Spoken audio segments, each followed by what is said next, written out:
Just a moment ago, my daughter Rebecca texted me for good luck. Her text said, "Mom, you will rock." I love this. Getting that text, it was like getting a hug. And so, there you have it.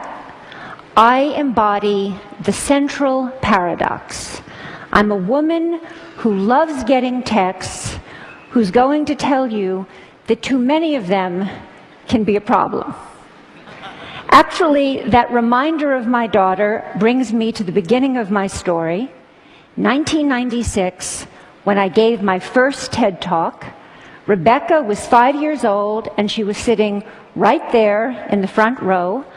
I had just written a book that celebrated our life on the internet, and I was about to be on the cover of Wired magazine. In those heady days, we were experimenting with chat rooms and online virtual communities. We were exploring different aspects of ourselves, and then we unplugged. I was excited. And as a psychologist, what excited me most was the idea that we would use what we learned in the virtual world about ourselves, about our identity, to live better lives in the real world. Now, fast forward to 2012, I'm back here on the TED stage again. My daughter's 20, she's a college student. She sleeps with her cell phone. So do I. And I've just written a new book, but this time it's not one that will get me on the cover of Wired magazine. So, what happened? I'm still excited by technology, but I believe, and I'm here to make the case, that we're letting it take us places that we don't want to go. Over the past 15 years, I've studied technologies of mobile communication, and I've interviewed hundreds and hundreds of people, young and old, about their plugged-in lives. And what I've found is that our little devices, those little devices in our pockets, are so psychologically powerful that they don't only change what we do, they change who we are. Some of the things we do now with our devices are things that only a few years ago we would have found odd or disturbing, but they've quickly come to seem familiar, just how we do things. So just to take some quick examples, people text or do email during corporate board meetings. They text and shop and go on Facebook during classes, during presentations, actually during all meetings. People talk to me about the important new skill of making eye contact while you're texting. People explain to me that it's hard, but that it can be done. Parents text and do email at breakfast and at dinner, while their children complain about not having their parents' full attention, but then these same children deny each other their full attention. This is a recent shot of my daughter and her friends being together while not being together. And we even text at funerals. I study this. We remove ourselves from our grief or from our reverie, and we go into our phones. Why does this matter? It matters to me because I think we're setting ourselves up for trouble. Trouble certainly in how we relate to each other, but also trouble in how we relate to ourselves, in our capacity for self-reflection. We're getting used to a new way of being alone together. People want to be with each other, but also elsewhere, connected to all the different places they want to be. People want to customize their lives. They want to go in and out of all the places they are because the thing that matters most to them is control over where they put their attention. So you want to go to that board meeting, but you only want to pay attention to the bits that interest you. And some people think that's a good thing. But you can end up hiding from each other even as we're all constantly connected to each other. A 50-year-old businessman laments to me that he feels he doesn't have colleagues anymore at work. When he goes to work, he doesn't stop by to talk to anybody, he doesn't call, and he says he doesn't want to interrupt his colleagues because he says they're too busy on their email. But then he stops himself and he says, you know, I'm not telling you the truth. I'm the one who doesn't want to be interrupted. I think I should want to, but actually I'd rather just do things on my BlackBerry. Across the generations, I see that people can't get enough of each other if and only if they can have each other at a distance in amounts they can control. I call it the Goldilocks effect. Not too close, not too far, just right. But what might feel just right for that middle-aged executive can be a problem for an adolescent who needs to develop face-to-face relationships.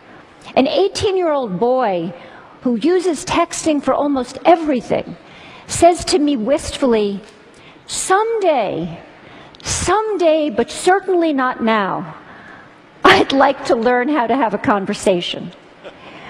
When I ask people, what's wrong with having a conversation? People say, I'll tell you what's wrong with having a conversation. It takes place in real time, and you can't control what you're going to say. So that's the bottom line. Texting, email, posting, all of these things let us present the self as we want to be. We get to edit, and that means we get to delete. And that means we get to retouch the face, the voice, the flesh, the body. Not too little, not too much, just right. Human relationships are rich, and they're messy, and they're demanding. And we clean them up with technology. And when we do, one of the things that can happen is that we sacrifice conversation for mere connection. We shortchange ourselves. And over time, we seem to forget this, or we seem to stop caring. I was caught off guard when Stephen Colbert asked me a profound question. A profound question. He said, don't all those little tweets, don't all those little sips of online communication add up to one big gulp of real conversation? My answer was no, they don't add up. Connecting in sips may work for gathering discrete bits of information. They may work for saying, I'm thinking about you, or even for saying, I love you. I mean, look at how I felt when I got that text from my daughter. But they don't really work for learning about each other, for really coming to know and understand each other. And we use conversations with each other to learn how to have conversations with ourselves.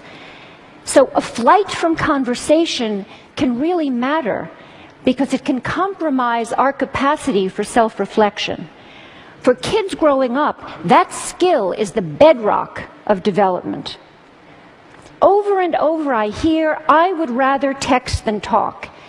And what I'm seeing is that people get so used to being shortchanged out of real conversation, so used to getting by with less, that they become almost willing to dispense with people altogether. So, for example, many people share with me this wish that someday a more advanced version of Siri, the digital assistant on Apple's iPhone, will be more like a best friend, someone who will listen when others won't. I believe this wish reflects a painful truth that I've learned in the past 15 years. That feeling that no one is listening to me is very important in our relationships with technology. That's why it's so appealing to have a Facebook page or a Twitter feed, so many automatic listeners. And the feeling that no one is listening to me makes us want to spend time with machines that seem to care about us. We're developing robots, they call them sociable robots, that are specifically designed to be companions to the elderly, to our children, to us. Have we so lost confidence that we will be there for each other? During my research, I worked in nursing homes, and I brought in these sociable robots that were designed to give the elderly the feeling that they were understood. And one day I came in, and a woman who had lost a child was talking to a robot in the shape of a baby seal. It seemed to be looking in her eyes. It seemed to be following the conversation. It comforted her. And many people found this amazing.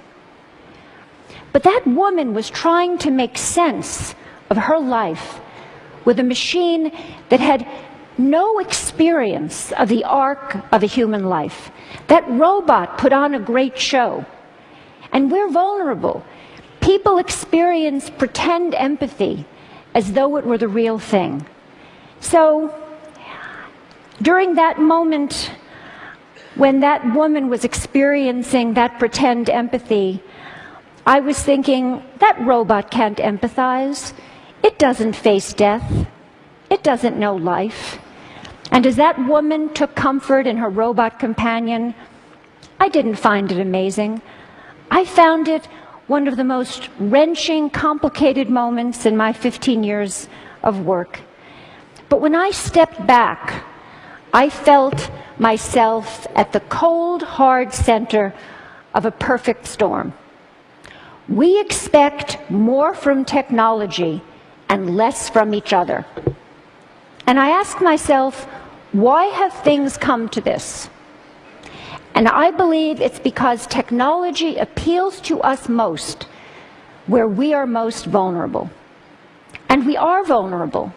We're lonely, but we're afraid of intimacy. And so from social networks to sociable robots, we're designing technologies that will give us the illusion of companionship without the demands of friendship. We turn to technology to help us feel connected in ways we can comfortably control. But we're not so comfortable.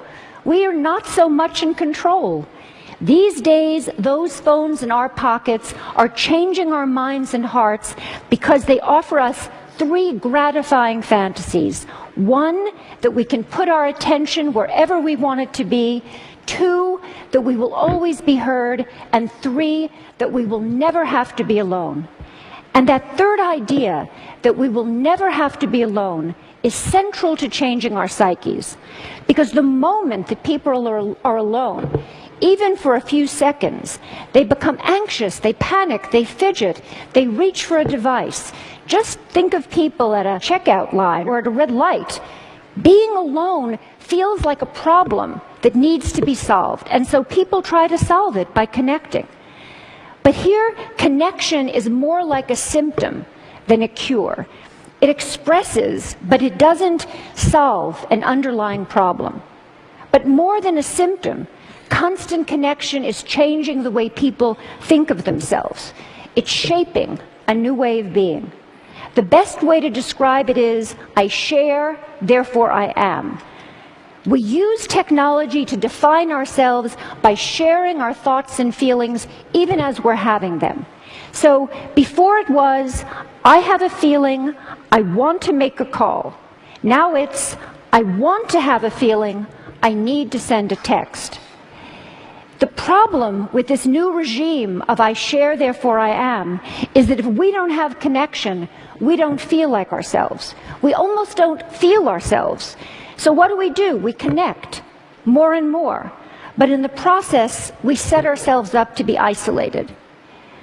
How do you get from connection to isolation? You end up isolated if you don't cultivate the capacity for solitude, the ability to be separate, to gather yourself. Solitude is where you find yourself so that you can reach out to other people and form real attachments. When we don't have the capacity for solitude, we turn to other people in order to feel less anxious or in order to feel alive.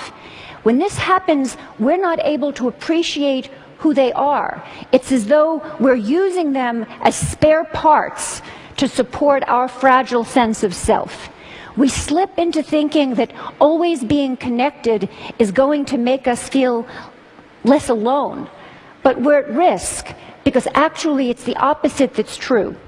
If we're not able to be alone, we're going to be more lonely.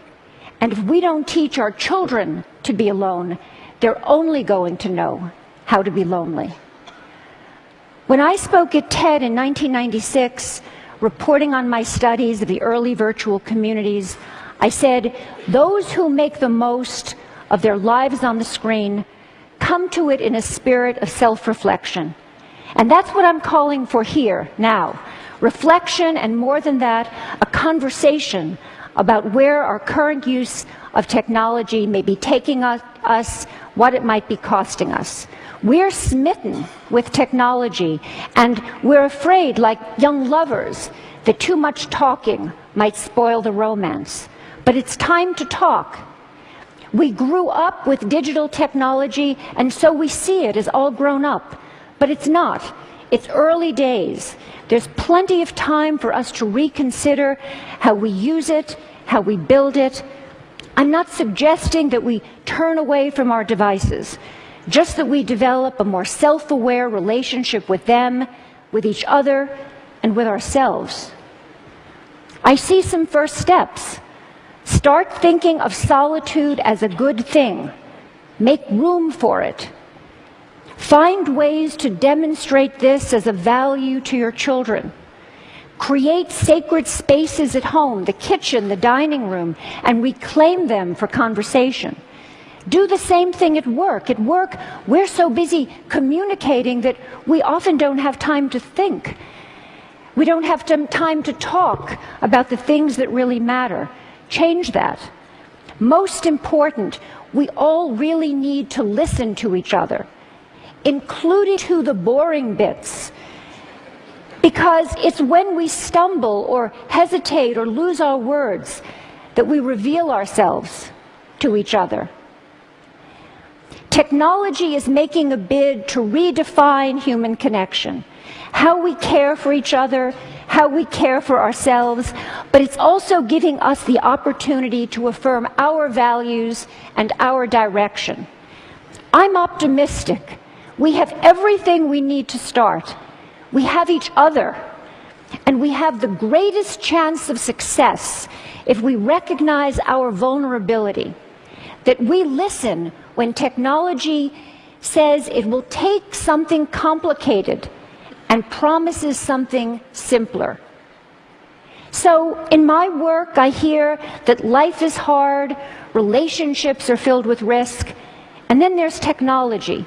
Simpler, hopeful, optimistic, ever young. It's like calling in the cavalry. An ad campaign promises that online and with avatars you can, quote, finally, love your friends, love your body, love your life. Online and with avatars.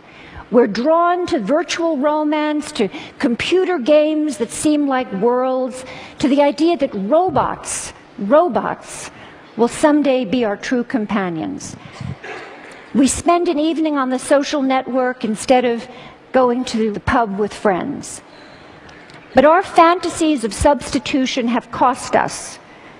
Now we all need to focus on the many, many ways technology can lead us back to our real lives, our own bodies, our own communities, our own politics, our own planet.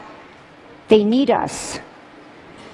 Let's talk about how we can use digital technology, the technology of our dreams, to make this life the life we can love. Thank you.